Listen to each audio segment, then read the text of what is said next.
Good morning, everyone. How are you doing this morning? Good? Yeah. Hey, I'm really happy to be here, honored to be here. It's my first JFocus, first time in Stockholm. Yeah, first time that I'm doing talk this early in the morning. But don't worry, I went to bed early yesterday, so I'm fresh. So today, Quarkus, the Java stack back from the future. Okay, don't worry, I have 3 slides. That's my second slide, just to introduce myself. My name is Sébastien Blanc. I'm half French, half Dutch. That's why I have this weird but sexy accent. You can follow me on Twitter, Sebi2706. My DMs are open. You can drop me a message there or just send me an email at sblanc@reddit.com. I have this really nice title of Director of Developer Experience. I'm a developer advocate. My role is to make developers happy, and I'm going to do that right now this morning with this live coding session. I'm a Java champion. I co-organize the best conference in the world called Riviera Dev. I know some people here attended. And I consider myself as a passion-driven developer. I wanted to be a teacher like my father for years and years, but I preferred computers. So I became a Java EE engineer, but now I'm an advocate, so I'm able to stand here on the stage and teach stuff that I'm passionate about. Okay? This is a live coding session. No more slides, okay? Before we start, who knows Quarkus here? Okay, not that many. That's great, because I will show you everything about Quarkus. So Quarkus is a Java stack, okay? We could go to the website, quarkx.io, to see the punchline, supersonic subatomic Java. And then we have the marketing punchline, a Kubernetes native Java stack tailored for OpenJDK and GraalVM, okay? Crafted from the best and breed Java libraries and standards. Basically, it's a Java stack to build your application. You can put it in the cloud. We will do that in this live session, but you don't need to. There are two great things in Quarkus. Well, there are many great things. One is the performance and the size and the memory footprint, okay, which is pretty crazy. We will see that. But the other side is developer experience, okay, and that is really important. And today I will focus first on the developer experience, okay, and show you all the great things that Quarkus brings you if you are a developer. So first thing, we start from scratch. We need to create a Quarkus project. How do you create a Quarkus project? Well, what do you need first? Well, you need Maven and a GDK. That's all. If you want to compile to native, we will do that as well. You need GraalVM. I will show you how you can do it. And then you have basically 3 ways of creating your app. The first one is you go to code.quarkx.io, okay? And who use Spring Boot here? I knew it. Not good. No, I'm joking. Spring Boot is awesome. So just like Spring Boot, they have starter.spring.io. You know, if you saw some sessions from Josh, he made the joke. Ooh, he made the zoom. I cannot do it as good as him. But basically here, you can also generate your project. You select your extensions, which are just libraries that you add, and you can generate your application. You can even push it to GitHub directly, okay? Other way is using the Maven plugin. You can scaffold a new project using the Maven plugin. And finally, the third option is using your IDE extensions, okay? So I will be using Visual Studio Code today, but we have support for IntelliJ, for Eclipse, NetBeans, I think. Yeah, you know, if we have support for NetBeans? Not sure. Okay, anyway, I will be using this today. So basically, what do I have here? I have the Quarkx extension, and from there, I can just scaffold a new project. Okay, so I'm going to create a new project. I can pick my build tool, Maven or Gradle. Let's go for Maven. Okay, I select my version, my package name, and let's call it JFocus Live. Hopefully, I haven't created it yet. Let's add the real life. So I'm sure I haven't created this one. Okay, it's a snapshot. my package name because it will generate some scaffold code for me so I can get started quickly, okay? I want to start the code, yes. I want a hello resource that will be a REST resource created for me, okay? And then finally, I can select my extensions that I want to use. So for now, I will just use REST Easy Classic. So REST Easy is an implementation of JAX-RS to create my REST endpoints, okay? That's it, and I create that in this folder, JFocus. I generate it here, I open that in a new window, and we are ready to go. I will update later, not now, please. So the first thing that you can see is that we have here a classic Maven structure. Okay, so I have my some sources that have been generated. Yeah, thank you. The extension is telling me here it's a Quarkx project. Okay, so it has generated a simple REST endpoint, listening on hello and returning hello REST easy. Okay, I have some Docker files generated for me because in the end, we want to containerize our application and push it to a Kubernetes cluster, for instance, okay? So it has prepared for me some Docker files already. I have here in my resources, my application.properties. That's where I will put all my configuration. And even if testing is doubting, I have some tests here created for me, okay? More on tests later. Anyway, I got my app here and I can start my application. So I open a terminal and I say here, Maven, Quarkus, dev. So here I'm going to start my application in dev mode. Okay, it will compile my project, run it, but I will be able to make any changes I want without having to reload it. So let's make sure it's working. I open another one here and I do a curl, come on, localhost 8080/hello. And I got hello REST easy, yeah, that's fine. I can say, hey, hello JFocus. I do it again. Hello JFocus. And here you say, yeah, Sebi, that's not really impressive. You're just changing a string here. Okay, let's go a bit further. Let me add a new method. And I'm really lazy, so I just do something like that. I add a pass here, and I do fr. Single quotes won't work. Fr, and I call this method bonjour. And here I say bonjour JFocus. Okay, let's try it. I do my curl /fr, and it works. Okay, bonjour JFocus. So actually, I can add methods. I can add classes. I can add libraries, jars. I can add configuration. I never have to stop and start my application. Okay, so this is huge. Let's continue. Configuration, by the way. Let's add some configuration. So let me just increase one. Is it still readable from, yeah? Okay, all good. Let me add some configuration. Config property, and I give it the name greeting. Okay, and here I say, instead of saying hello, I return the greeting plus JFocus. Okay. Oh yeah, it's a bit early, and I need to add my string called greeting. There we go. Okay, so here I extracted the greeting as a config property, and of course I need to set it. And if I go here, if you're using the Visual Studio Code extension, you can see it. You have some completion here, and I can say, for instance, hola. Okay, and if I do a curl on hello, I get hola. So this is how I can use configuration. Just drink some water. Okay. So this live reload, how does it work? In fact, Quarkus is so fast, it can just afford to stop and start the application whenever I hit save. Okay? And that might bring to some weird situation if you want to maintain a state. Let's change the application. Let's do atomic integer, my int, something like that. It's a new atomic integer. Okay, and here I say greeting, and I do a space plus my int, and what is it next? And add and get. Add and get 1.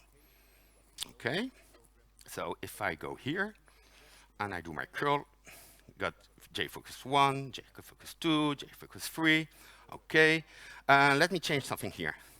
Add a semicolon here, and let me clear this. Let me do it again. Hey, I'm back to 1 because it didn't maintain the state. He reloaded my application, and yeah, I lost the state of my application. If the state is really important, you can fix that. Okay, so let me just stop the application for 1 moment, and let me go here, look for instrumentation, library world, true. I can use here the JVM instrumentation. Let me try again. Let me start the app again. Okay, that will compile my app. Go, yeah, there we go. And here we go. 1, 2, 3. Let me change the code. Let me add something like this. Okay, and here 4, 5. Okay, I can maintain the state. So if you need that, be aware that you can just set this property and you will maintain the state of your application. I will just remove it now. That was just for fun. Let's continue. If you take a look here at my terminal, at the bottom here, just above my head, you can see test post. What does it mean? With Quarkus 2.0, we introduced something called continuous testing. Okay, you can, instead of running separately your unit test in your IDE, for instance, you can ask Quarkus to run them continuously for you. So let's run the test, and it should fail. Hopefully. I should have a lot of red above me. Yeah, that's correct. Why does it fail? Because if we go to the root here, response body doesn't match expectation. Hello, rest easy. That was what he was expecting. And actual, he got here, hola, JFocus 1. Okay? So you have two choices here. What I usually do is I delete my test. No, I'm joking. Testing is doubting. No, you can fix your test. Okay, fix your test. I fix my test here. I save it, and if I come back here, look, I'm back to green. I can add another method because I have my second method, bonjour. So let me call this hello bonjour, and here I do on /fr, and here I think I did. I don't remember if I use a capital O. Oh, come on. Bonjour, JFocus. Let me see. Yes. And I can keep working on my app, adding tests. Worse, if I add a new class and I add new test cases for it, I have continuous testing. So I can watch it from here, from my terminal. But what I also could do, if I go here and I press D, it will open for me the Quarkus dev UI. When you are in dev mode, you have this dev UI, which shows you all the extensions that you have. Well, for now, we don't have that much. Sorry. You have the config editor. You can change here. I could change the configuration from here directly, okay, instead of changing that in my application.properties. But I also have this thing here that runs my test, okay, all tests passed. And if I want, if you're working from home with 2 screens, for instance, it can be useful to have this on your other screen, and then you have your IDE on this screen, okay? And you just, oh, that is another application. And you just keep working, and you can have an instant result of your application, of your tests, okay? Let me check the time. Yeah, I'm going, don't worry, I have a lot of stuff to show. I don't know how far we will come, but I'm going to try this now. You see, this local setup is really useful. I can have this library load. But in the end, this application will probably be packaged in a container. I will deploy it. It will be running in a pod, okay? And it might be cool if I could do exactly the same as I'm doing here locally, but with my application running in a pod on a remote cluster. And that is something, that is a hidden gem from, from Quarkus that I discovered 2 weeks ago. A colleague of me was doing this live demo. I said, wow, I didn't knew that we could do that. So let's try to do it, okay? What I need to do, let me go to the application.properties. I need to change the packaging, package, how is it called already? Package, come on, Sebi, package type, exactly. By default, he will create a jar for me, okay? I could also go for an Uber jar if I want a big fat jar like in Spring Boot. But in my case, I want to have a mutable jar. That's a jar that you can send some .classes to it, and it gets updated, okay? And that's what I want, because I'm going to package my application as a container in a few seconds, but I want the jar to be mutable. And then I think this reload password. Close your eyes. Secret, okay? And I'm good. I need one more thing. I need to create a container for this, okay? There are a lot of options to create containers in Quarkus. I could use Jib, for instance, the Google project that integrates with your Maven build.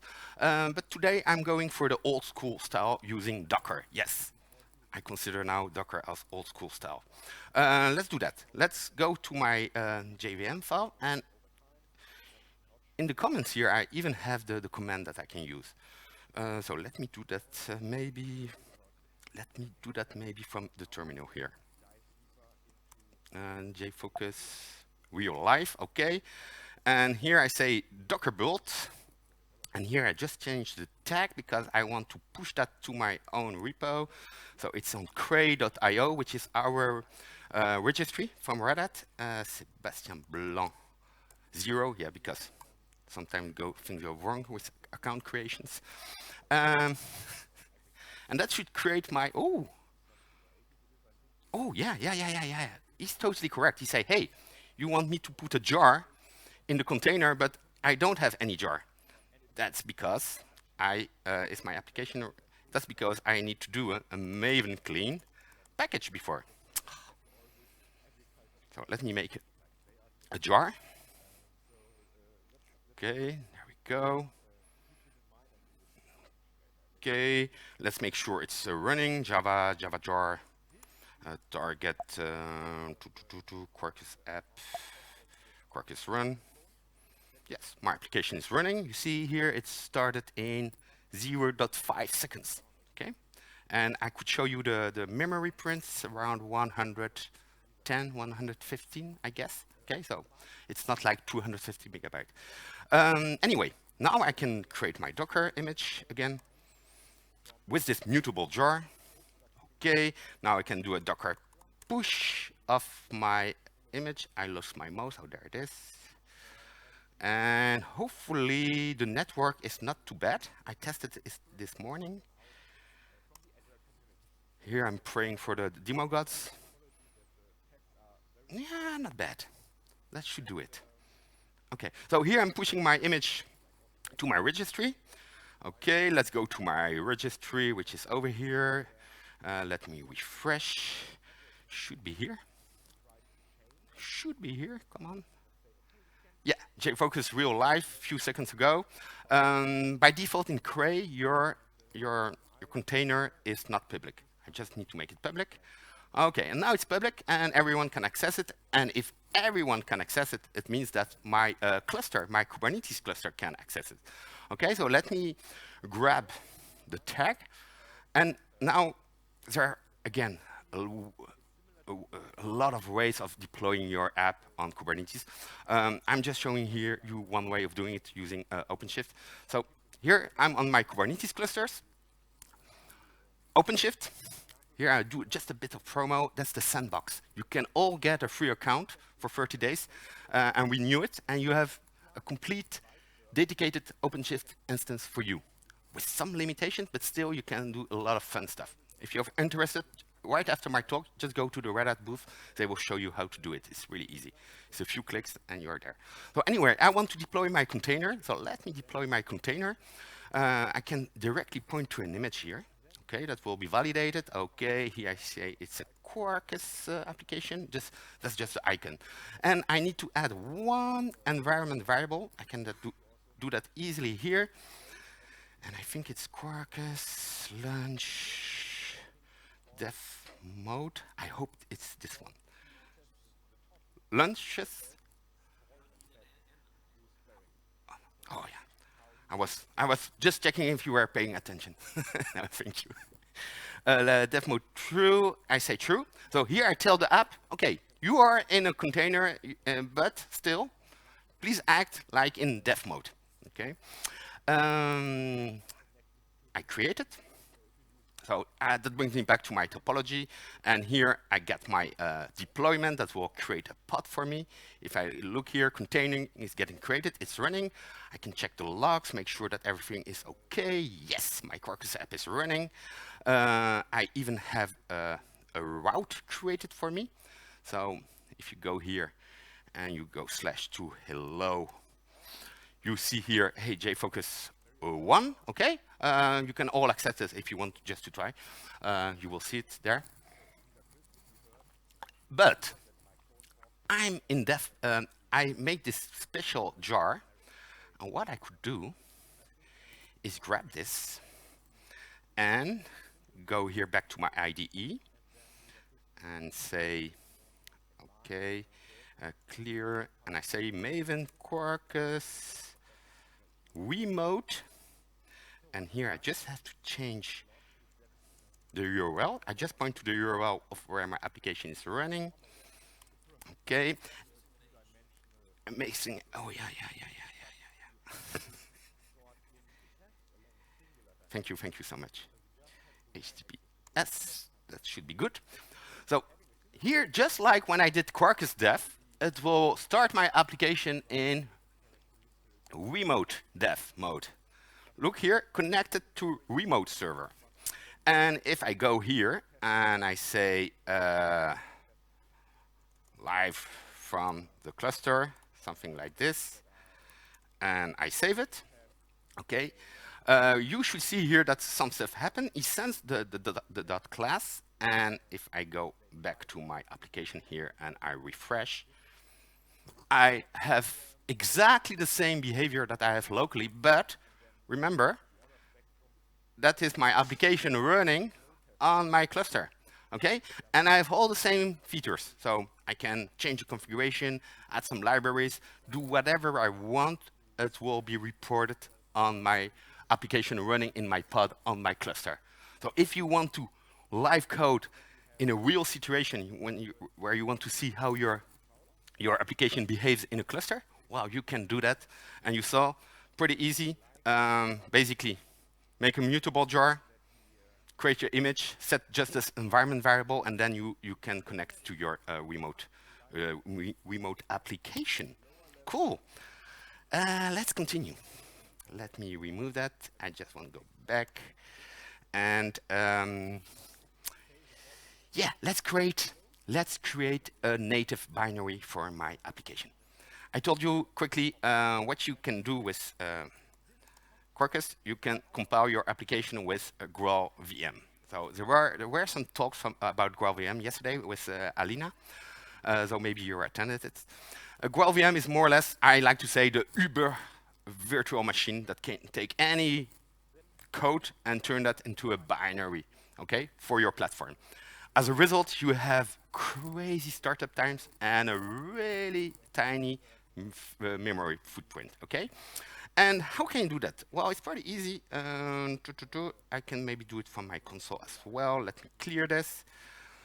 Basically, you need to have, well, that's not true. You don't need to have GraalVM. I will explain you later why. But I have GraalVM, and I just export it like I export Java Home, you know?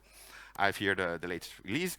And then I can do Maven clean package, skip through. Yeah, let's skip the test. And here I pass the profile native. That means that Quarkus will compile my project, create a jar, and then GraalVM will kick in and turn my application into a native binary, okay? It started. It's taking some time, okay? I guess here it will take 1 minute or two, so I have to talk to you 1 minute or two. But basically, what it does really complicated stuff. I don't know the details of GraalVM.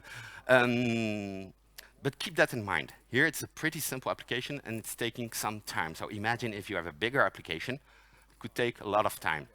And the other thing that you have to keep in mind, it doesn't matter if you go for native or JVM, feature-wise, it will be always the same, okay? So you can just keep working in JVM mode locally on your machine and maybe have your nightly builds doing a native build just to make sure that everything works, okay? Native is not a must-have. It's a nice-to-have. It really depends on your use case. One of the best use cases for native is serverless, for instance. Serverless basically means you have your pod with your application, and if there's no request, the pod just scales to 0. And at the moment the first request comes in, your pods come back to life, okay? And in this case, you don't want a Spring Boot that takes 30 seconds to start, okay? And that's where native can be really cool.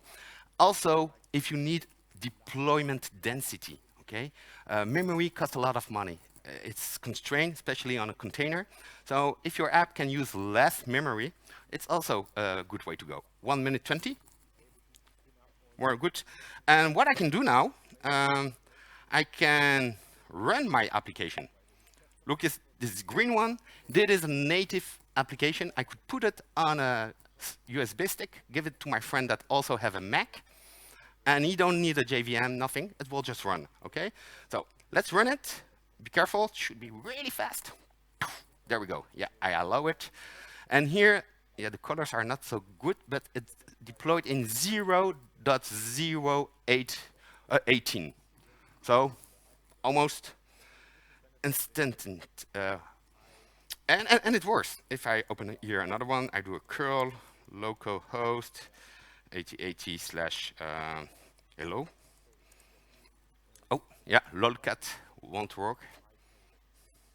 Localhost 8080. Okay, so it's live from the cluster. It's still working. And if I take a look at the memory print, so Clément Escoffier, who works on the Quarkx team, he gave me a script yesterday to where you can show the RSS memory. I couldn't get it to work, but it's basically something like this. And let me try it out. Should work. Here I say, give me the memory usage of 23 megabyte of RAM is used for this application. Okay, it will grow a bit, of course. But again, if I'm in a serverless situation, I probably serve my request or the request, and then I just go back to 0. Okay, my pod. And when I start up again, I have 23 megabyte. So imagine a bit the deployment density that you can have.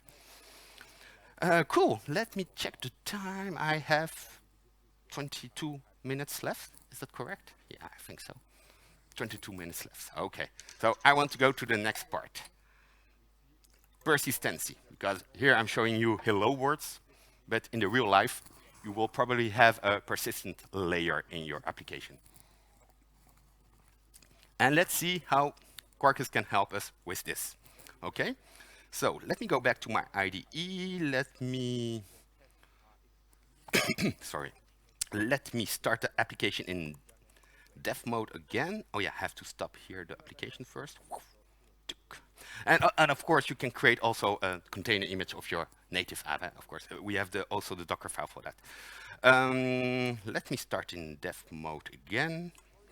And let me add some extensions. Okay, so I can easily add extensions. And when I say adding extension, it's basically just adding dependencies to my POM file.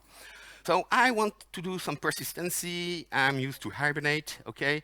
But Quarkus has an extra layer called panache, okay? Which makes Hibernate even easier. So I want this extension. I will probably need to marshal and unmarshal some objects, so I need with easy no classic JAX-B. Yeah, I think that's the one. Yeah. Okay. I need a driver, a GDBC driver, and I want to connect to Postgres. Postgres. There we go. And I probably want to play with my endpoints, so I want Swagger, and that if I add Open API, it will also give me Swagger. Okay, there we go.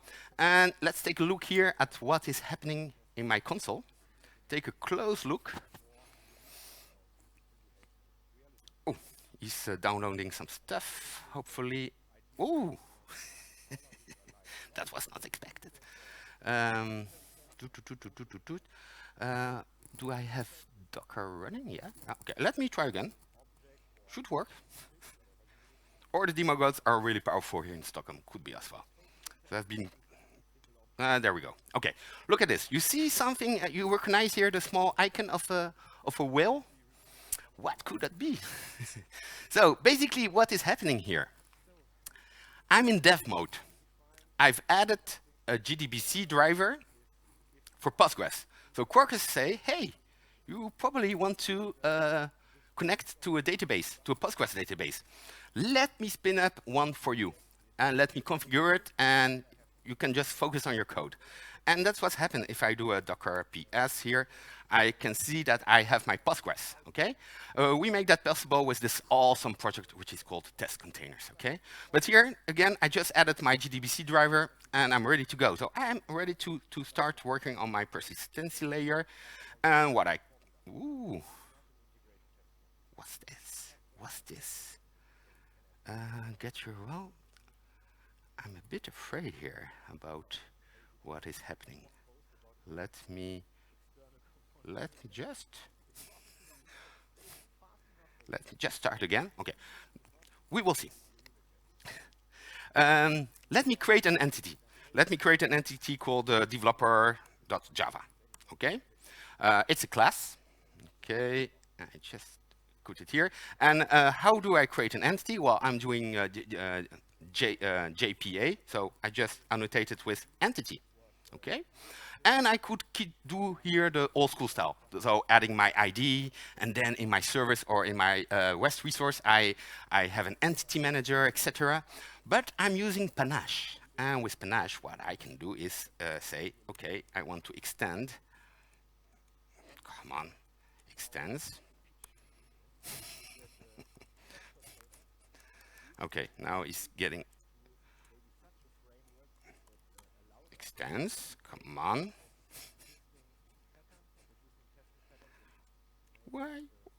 Why don't I have completion? Come on. Let's try it this way. Oh, there we go. Panache entity. Sorry, I don't know what happened here. I extend Panache entity. What is Panache entity? Panache entity, if I go to this class, you can see here it's an abstract class that handles the ID for me. Okay, cool. That's one thing. And it extends the entity base class here, which contains the whole management of the entity manager, the persist method, the delete method. It comes with a lot of finders. Basically, it's the active record pattern that is offered with Panache. And that means that here I can just focus on my code, and I can say public string name. And here I say public int age. And that's it. I'm done with my entity. And here say, hey, but Sebi, that's a bad practice. You should make it private and do getters and setters. Yeah, but I don't care. No, what happens with Quarkus is for any entity, Quarkus at compile time will change the scope of those fields, makes them private, and everywhere where I access it or where I set it, replace it with the setters and the getters. So here I'm done with my entity. And I can now, let me see here, it's oh, it seems better here.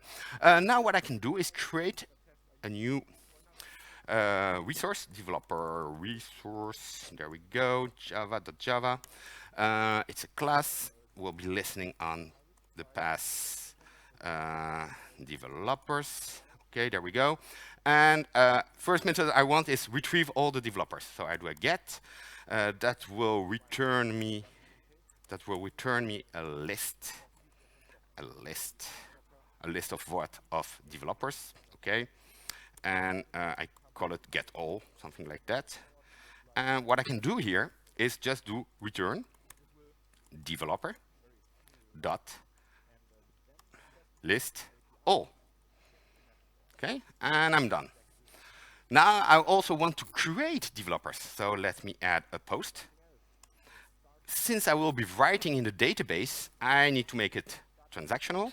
Okay, and here I do a public. It will return me a response, and I call it create dev. And as a parameter, it will have a developer, of course, developer. Okay, and here I do just developer dot. So this time not on the class, but on the instance, developer dot persist, and I'm done. I just need to return a response. So I return a response with status,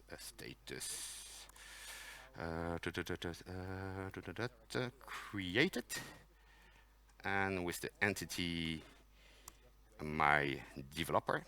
Okay, and build. Okay, I'm good. So I can list developers, I can create developers. Let's try it out.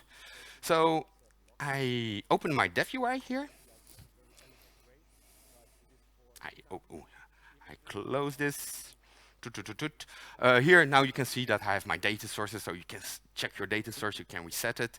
And I told you I add open API, so that means that I have Swagger here. And I can test here live my developer's endpoint. So if I do a get, try it out, I do a execute, I should have an, oh yeah, I knew that. I added the wrong Jackson. I did the same mistake yesterday when I tested it. Let me just rest easy Jackson. Classic Jackson. Jackson should work as well. Let me just add Jackson to for the marshalling and unmarshalling. Let me just clean that up here. I should have it here. Yeah, I'm pretty sure this one was good. Okay. Let's see what happens. And you see, I'm still in live mode, so I shouldn't have to reload. I see some red here. Some conflict, yeah, because you saw the conflict between the two apps, the two libraries, but that should be fixed now. Okay. Pretend that I haven't stopped and restart my app. I have 12 minutes, all good. Yes, it's still, there we go. Okay, try it out. Execute, and yeah, I got an empty response because I haven't any developer. And of course, I can try to create a developer, try it out. And here I can remove the ID. And here I can put Sebi, that's me. The age, no. Okay, execute, there we go. And if I do, here it says it has been added to the database, and it has been added to a real Postgres database, not in an H2 something, in a real database. And I could do here and again retrieve my developers, and here it retrieves my developers. Okay, and look at my properties here. So I can even remove this one. I don't use it anymore. I hadn't to configure anything for my data source, the Hibernate creation stuff. I could do it. I could still say Hibernate generation. I could still override it here. But by default, in dev mode, it's probably in drop and create mode. But I don't even need to add that. I can just focus on my code, test with the database. So that is what we called in Quarkus dev services. You can see it here, dev services. We have that for not only databases, we have that for Kafka, for instance. If you add some Kafka stuff extensions in your app, it will just spin up a Kafka cluster for you. Security. I will show you that in a few minutes because we have 10 minutes left. Security, if you are doing something like OpenID Connect, you need an OpenID Connect server, and the best one is Keycloak. He will spin up a Keycloak for you, okay? Already configured. So we call that dev services. Speaking of security, no, just before security, because I still have 10 minutes, and when I asked if people were doing Spring Boot, I had a lot of raised hands. Let me show you how you can do Spring Boot stuff in Quarkus, okay? And then we will secure the whole stuff. Let me add an extension. If I go here and I search for Spring, look at this. I have a lot of extensions. We call them compatibility layers extensions. What we do is we offer the same annotations, same classes that you are used to have in Spring Boot, okay? But under the hood, it's still Quarkus. So for instance, if I add the Spring Rep API here, okay, I can create a new resource. Let me call it Spring Resource.java. Okay, it's a class. And here I can go Spring Boot style. So first thing I do is I annotate it as a REST controller. Okay, and then I do a request mapping on Spring, for instance. And then I just do like I do in Spring Boot, I do a get mapping, yeah, get mapping, and then on hello, something like that. And then I do public string get Spring hello. Okay, and here I say return hello from Spring. Okay, so this is total valid Spring Boot class. You could take your Spring Boot class and copy paste it here in your Quarkus app. Okay, and if the demo gods are still with me, I could do a curl localhost 8080/spring/hello. And I have hello from Spring. Okay, so I showed you here for Spring Web. We have it for Spring Security. The whole persistent layer as well is also covered. So we have a lot. So you can even almost take your Spring Boot app and just change the POM and add all the extensions. I know that some people manage to do that, and you migrate your app from Spring Boot to Quarkus just by changing the POM. Okay. Security. Let's talk security. Yeah, I know it's boring. No, don't worry. Security is really important, and usually it's something that we do at the end. Look at me, I'm doing that at the end of my talk. But it's crucial, because in the end, you want to secure your app, okay? You want to manage your users, and developers don't like to do that, okay? And I totally understand that, especially Java developers, we don't like that. But we have to do it. And when we do it ourselves, we usually do it in a bad manner, okay? And then we have security issues and etc. The good way to do security is to delegate your security. And for that, you have something called OpenID Connect, where you can delegate the whole user authentication, authorization flows, everything to a third party, an identity server, okay? Before joining the advocacy team at Red Hat, I was working for Keycloak, the Keycloak team. So I just quickly show you Keycloak, keycloak.org, I think. Oh, .org, sorry, not .org, there we go. So Keycloak is an open source identity and access management server, okay? Since the latest version, it's built with Quarkus, by the way. So it starts really fast, and you have your own identity server where you can put your users, your passwords, etc. And that's really the way to go. So let's secure our application using Keycloak, or it will be using Keycloak here, but if you want to use Okta, Ping, whatever, it will just work because we are using OpenID Connect. What do I need to secure my application? I need to add an extension. Again, okay? And here I search for OIDC, and I can see I have OpenID Connect. Let me add this, and let's take a look again here at what is happening. Not so great stuff, but Could not load change file. The change not applied. Okay, I think it's okay. He could not change the. Okay, let me just change. Normally, I could have done that without reloading the app, but did he add it? Spring Boot? Yeah, it's there. Okay, all good. So now he's starting a Postgres because I still have my Postgres. But look at this here. It's also starting a key cloak for me. Okay, it takes some time. There we are. It's running. Again, if I do a Docker PS, I should have now also a key cloak. So I have a key cloak. I have a Postgres. And the key cloak has been configured for me. They configured the realm. The realm is the territory that key cloak protects, and it has created some users for me, Alice and Bob, some roles, and I'm ready to play with my app and security. If I bring the dev UI here, you can see now that I have OpenID Connect, okay, and I have a provider key cloak. And it provides for me a single-page application. It's really a test application because the way how you use OpenID Connect most of the time is you have your front-end app, JavaScript app, whatever, who logs in, who do the OAuth dance with your identity server, and you get back a token, and you use that token to call your remote services, your Quarkus app, for instance. And that is exactly what this dev service provides to you. Okay, so you can log here into the application with, so here I'm on my identity server now, and I can log in with Alice. I guess the password is Alice. Yes.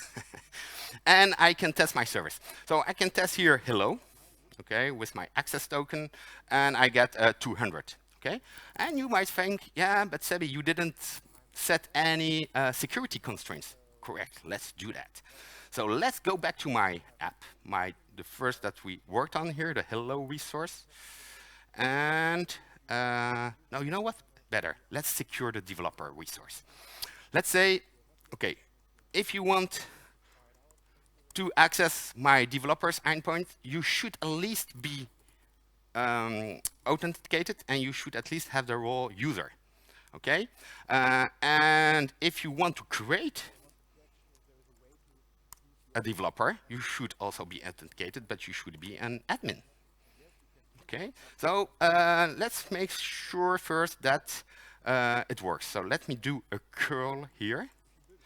Curl localhost 8080, 3 minutes left, all good. Developers and VVV. And I should here have a 401. Okay, so my endpoint is really secured now. And I'm connected with Alice, so I can also go to developers. Okay, should still work. Cool. I could even go to Swagger here, and I'm connected. I'm authorized, and I should be able to create. I should be able to create a developer. Okay. Let's just keep it this way, just to make sure it works. Yeah, it works, okay. And if I log out, okay, and I want to authorize again, no, I want to log out, sorry, close. I go back to my dev service here. Here, sorry. I log out, and I log in with Bob. Bob, he just has the role user. He doesn't have the role admin. I know that. Okay, so let's try it. And let's go to Swagger. Okay, and let's try to create a developer. Let's try to create a developer. And I got here a 4 or 3 not allowed. Okay, so I basically introduced security.